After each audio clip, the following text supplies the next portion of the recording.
our State House studio in Montgomery. I'm Todd Stacy. Welcome to Capitol Journal. Today was the 25th day of the legislative session, leaving just 5 meeting days remaining. It was another budget day in the State House, with the Education Trust Fund in a House committee and the General Fund in a Senate committee. We'll start in the House, where committee members took up the $8.8 billion education budget and the $2.8 billion supplemental spending plan. There were few changes to the base budget passed by the Senate, with small increases for universities, mental health, and funds to help rebuild a Selma school damaged in the tornado. The supplemental bill, however, saw significant changes to what the Senate passed. The proposed one-time tax rebate has now changed for the third time. In the committee's latest version, those rebate checks would be $210 for individuals and $420 for couples. That's up from just $100 in the Senate version. And remember, Governor Kay Ivey originally proposed $400 for individuals and $800 for couples. To pay for the increase, cuts were made to the newly proposed Educational Opportunities Reserve Fund, bringing it down from $500 million to $279 million. And the K-12 Capital Grants Program, which is a fund the Lieutenant Governor would have to distribute funds for school construction, was cut down to $104 million.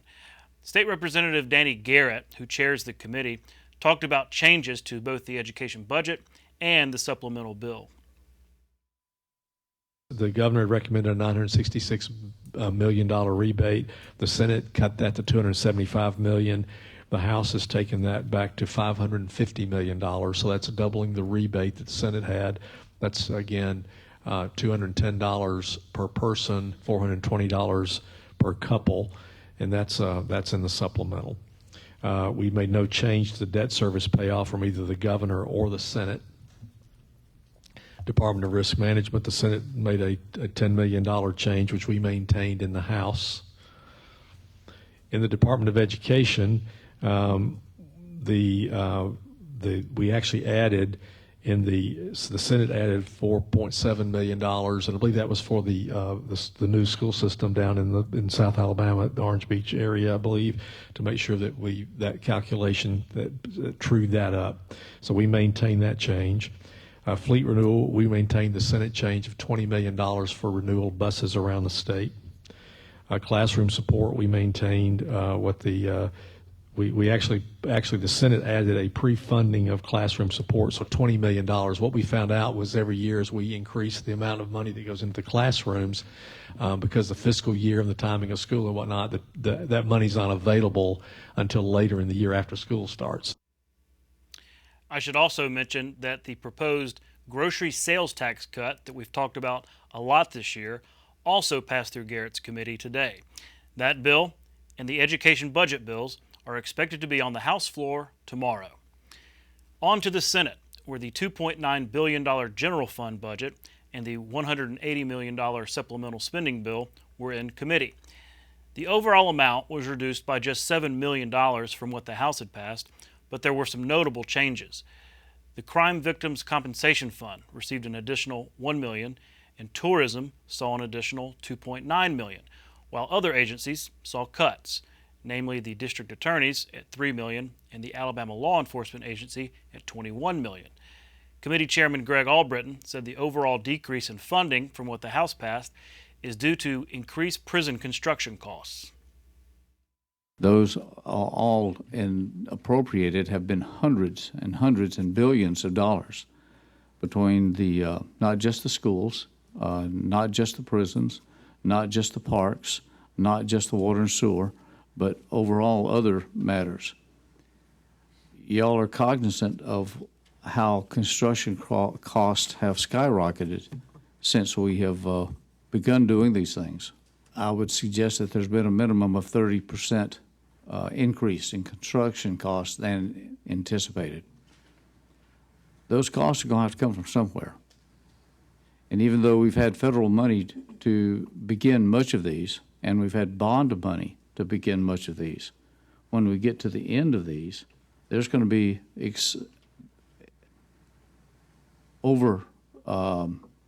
expenditures that's either going to wind up being paid or we're going to wind up with incomplete projects. We're going to have money to meet those obligations. Hence, that's kind of my conservative nature here, is trying to prevent us from spending every dollar that we have to prepare for what we know is on the horizon, that which we have already contracted for, that which is already moving in place. We don't know what those costs will be. We can see whispers of that in several different aspects now, but it's going to be coming to us, coming home to roost very, very soon. Albritton also noted that cost overruns at the Taylor Hardin Secure Mental Health Center in North Alabama had cost the state $20 million. Some of that can be taken care of through the Education Trust Fund, but $12 million will have to come from the Department of Mental Health.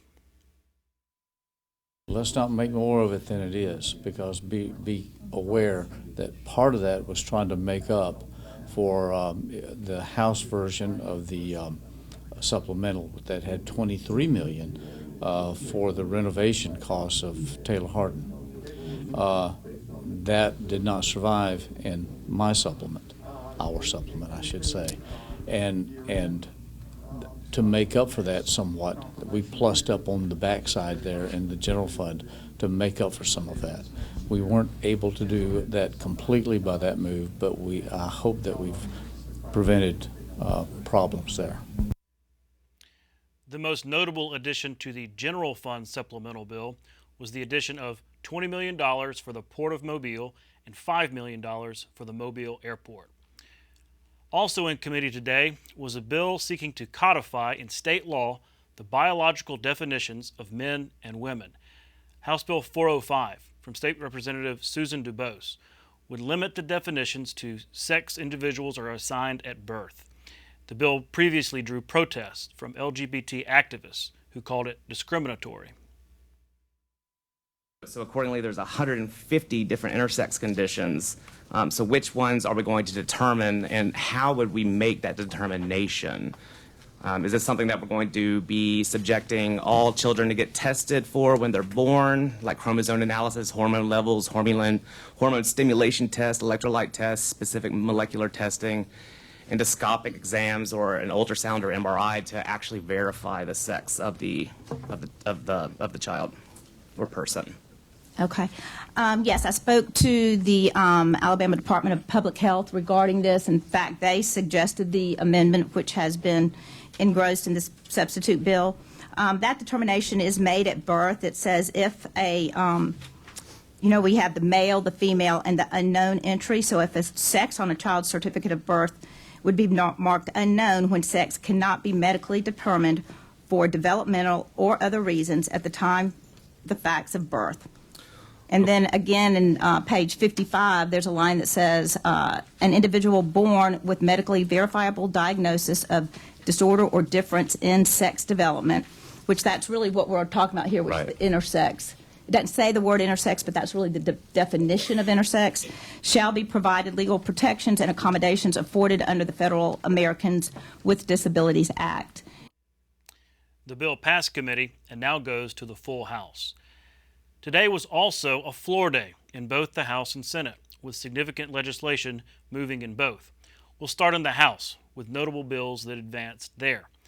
House Bill 473 from State Representative Donna Givens would expand the state's safe haven law to allow someone to surrender an infant up to 45 days old at hospitals and fire stations.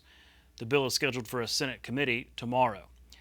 House Bill 6 from State Representative Kenneth Pascal would codify in Alabama law that parental rights are fundamental rights that can't be taken away unless there is a compelling reason. The bill now goes to the Senate.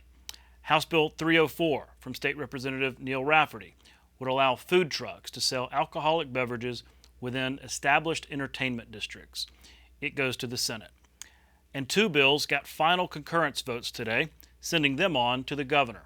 House Bill 379 from State Representative Scott Stadhagen limits what land foreign entities of countries of concern can buy in Alabama.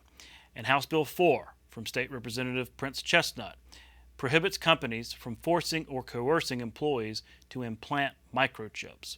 I'll actually speak with Mr. Chestnut about that bill later in the show. Let's walk through the notable bills passing in the Senate today. Senate Bill 301 from State Senator Jabbo Wagoner would prohibit the use of a handheld device while driving in Alabama. After an amendment making practical changes to the bill, it passed and now goes to the House. Senate Bill 143 from State Senator Will Barfoot is aimed at cracking down on gang crime. It too was amended as part of a compromise and now goes to the House. Senate Bill 320 from State Senator Lance Bell would require law enforcement agencies to collect and catalog fingerprints and DNA from any illegal alien taken into custody. House Bill 109 from State Representative Terry Collins would create new programs to improve career pathways for students. It now goes back to the House because there was an amendment added in the Senate. And House Bill 364 from State Representative Steve Hurst would require high school athletic events to accept cash as a form of payment. That's final passage, so it now goes to the governor. And that's what happened in the State House today. If you think that was a lot, just wait until tomorrow when the budgets will be on the House and Senate floors with multiple conference committees expected later in the day. Going to be a long one. We'll be right back with State Representative Prince Chestnut. You can watch past episodes of Capital Journal online at video.aptv.org. Capital Journal episodes are also available on APTV's free mobile app. You can also connect with Capital Journal and link to past episodes on Capital Journal's Facebook page. And you can listen to past episodes of Capital Journal when you're driving or on the go with Capital Journal podcasts. Joining me next is State Representative Prince Chestnut from Selma. Mr. Chestnut, thanks for coming on the show. Thank you for having me. Well, big day for you. Your bill, your microchip bill, is headed to the governor's desk. This was something that you introduced early on in the session. That's kind of a complicated subject. Walk me through what this bill does. So yes, this bill is a bill that addresses the issue of microchipping humans, wanting to make sure that businesses don't compel or force employees to take it. And the idea came from me just reading and just being interested and curious. I like to read a lot of things about technology, and so I came across the issue, and then I started to read and kind of cross-reference, and then it just, I was like, wow, I didn't know that this was an actual thing. And so my instincts were to go ahead and pre-file a bill and then move forward with it.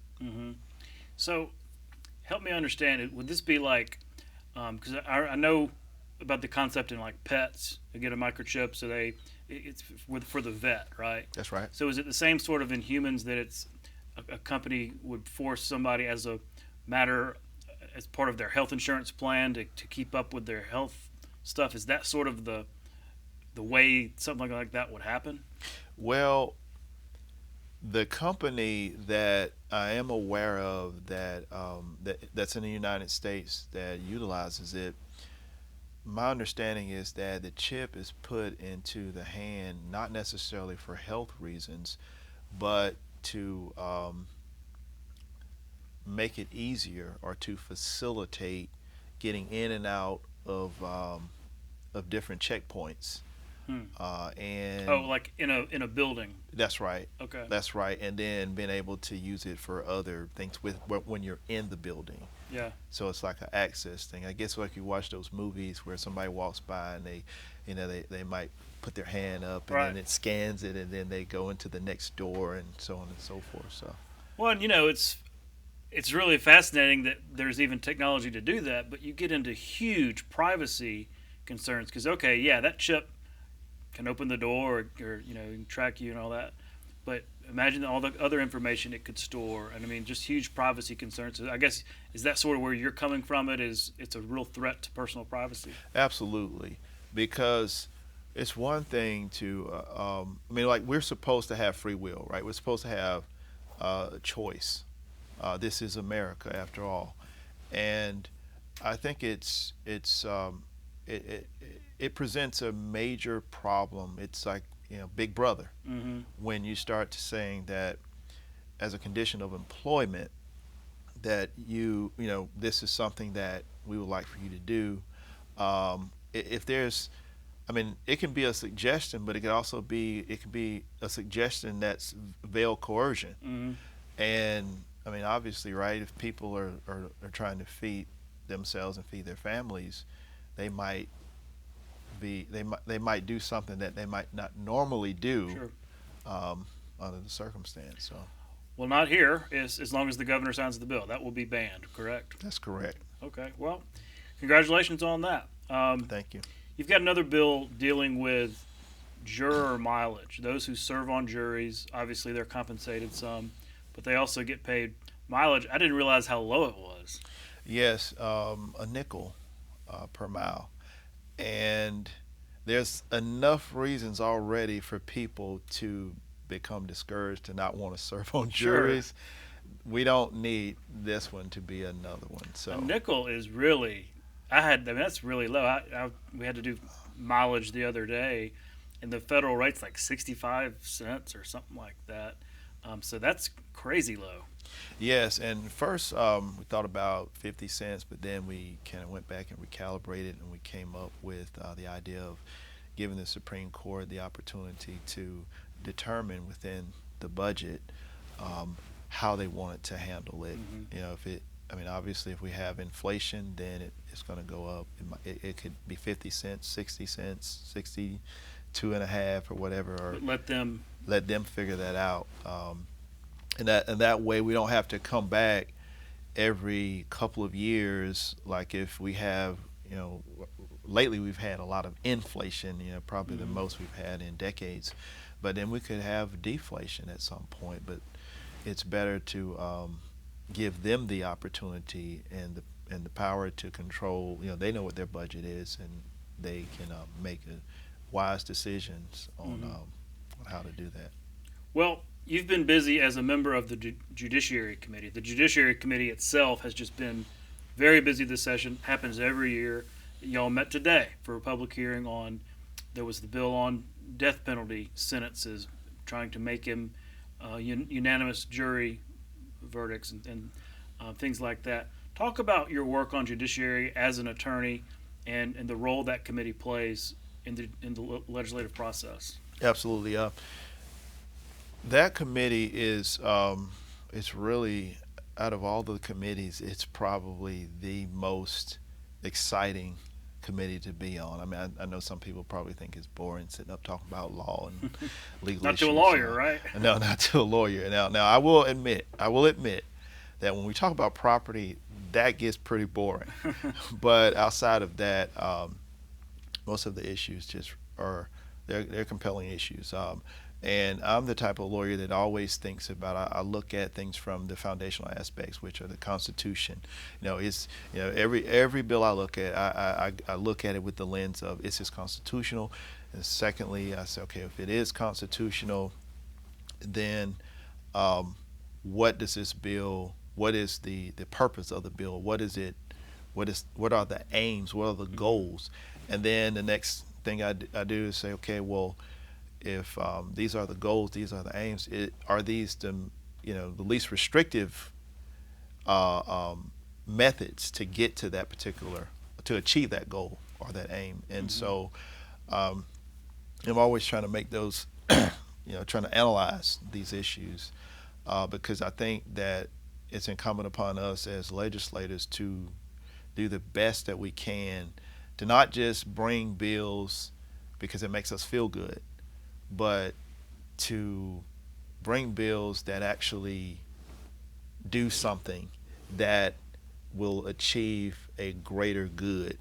And in trying to achieve that greater good, that we're within the boundary lines of what the founding fathers wanted us to be within, those parameters. And and how many bills are are proposed these days that are cleaning up bills that passed sometime else, right? Like Yes. maybe good intentions, but unintended consequences. So much of y'all's time is spent cleaning all that stuff up. Absolutely. And so what I try to do is look at things on the front end and then just ask the questions, and a lot of times there's a lot of work that I do that's probably not even done in committee or in front of the mic. Or if I see something, I'll go to the bill sponsor a lot of times and talk and say, hey, look, this is something I think might be an issue. And I just wanted to bring it to your attention, and et cetera. If you want me to help you with it, I can help you with it, and we can, move forward. So, Yeah, when folks watch our show, even if you watch the House floor, even if you watch committee, you're only getting to see kind of one vantage point. You're not seeing a lot of the work that's going on behind the scenes. I'm thinking of the House floor, where we see the speaker, we see the two podiums, but what you can't see if you're not in the chamber is y'all meeting in the corner. Y'all are huddling up, plotting out the next tactic or whatever. Talk about your role behind the scenes like that, in the chamber, outside of the chamber, things that maybe your typical viewer wouldn't realize. yeah. So, I'm a lawyer by trade, obviously, and I also spent 11 years on the bench, and so I've had an opportunity to work in pretty much and advise in 3 different capacities, right? Whether it's executive, judicial, legislative. So when I say executive, I'm saying helping. I've helped mayors, I've helped administrators, and others execute their responsibilities, on the legal side, on the county level, on the municipal level, and things of that nature. And so I've learned to do things in anonymity because it's all about trying to get a great, a great product, for lack of better words, out there, to put like on my private side, to put my clients in the best position to be successful. And so I take that same mindset to the House. And Doesn't matter who gets the credit. No matter who. Yeah, that's correct. Yeah. Yeah. Well, while I've got you, I was hoping you could offer an update on Selma and the recovery efforts since the tornado. Where do things stand? So this is probably going to be something we're going to be dealing with for many, many, many more months, if not a few more years. A devastation like that, it takes so much out of you. It's when I ride over in Montgomery, sometimes I drive by places that have been hit and marred by the tornado, and so there are some places where homeowners have been able to get satisfaction from their insurers and make things happen, clean things up, but then there are other homeowners who have not been able to do the same. We had several of our schools to be hit during the tornado, and I'm thankful that through my work in on the ETF committee and just being able to go to my chairman, Chairman Garrett, and talk to him about some of the issues and trying to figure out how we can help to correct some of the ills. We were able to secure some funding that we hope to be voted on, and to help out the community, because we're going to need all the help we can get to build back, and hopefully we'll build back and we'll be better than we were before. Well, I'm going to keep asking the question because sometimes when it leads the headlines, people sort of forget that it happened. But we don't need to forget this. And So hope to have you on again and hopefully more progress then. But we're out of time, Mr. Chestnut. Thanks again for coming on the show. Thank you for having me. We'll be right back. You can watch past episodes of Capitol Journal online anytime at Alabama Public Television's website, aptv.org. At 2 p.m. on February 16, 1968, the very first 911 call was made in Haleyville, Alabama. The call was made by State Representative Rankin Veit from Haleyville Mayor James Witt's office and was answered by U.S. Representative Tom Bevel at the Haleyville Police Station on a bright red telephone that was given to the city by the Alabama Telephone Company. Haleyville still celebrates their part in 911 history with an annual festival. That's our show for tonight. Thanks for watching. We'll be back tomorrow night at 10:30 with more coverage of the Alabama legislature right here on Alabama Public Television. For our Capitol Journal team, I'm Todd Stacy. We'll see you next time.